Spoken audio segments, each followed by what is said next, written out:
A does half as much work as B in 1/6 of the time. 1/6 டைமில் வந்து B பண்ணுற வேலையிலேருந்து half the work தான் A பண்ணியிருக்காங்க. If together they take 10 days to complete the work, how much time shall B alone to do it? ரெண்டு பேரும் சேர்ந்து பண்ணுறப்போ 10 days ஆச்சுன்னா B மட்டும் பண்ணுறப்போ எவ்வளோ டேஸ்ன்னு கேட்டிருக்காங்க.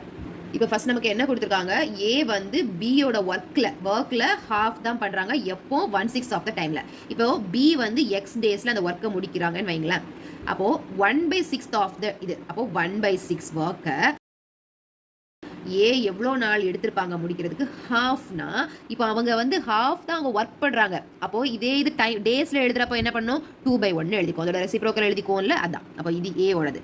பி வந்து எக்ஸ் டேஸில் முடிச்சாங்கன்னா ஏ அதை எவ்வளோ டேஸில் முடிப்பாங்க, x/3 டேஸில் முடிச்சிருவாங்க. அப்போது பியோட 1 டே ஒர்க் எவ்வளவு, 1/x. ஏவோட 1 டே ஒர்க் எவ்வளவு, 3/x. இப்போ ரெண்டு பேரும் சேர்ந்து பண்ணாங்கன்னா 10 டேஸில் முடிப்பாங்கன்னு சொல்லியிருக்காங்க. ரெண்டு ஆட் பண்ணிடலாமா?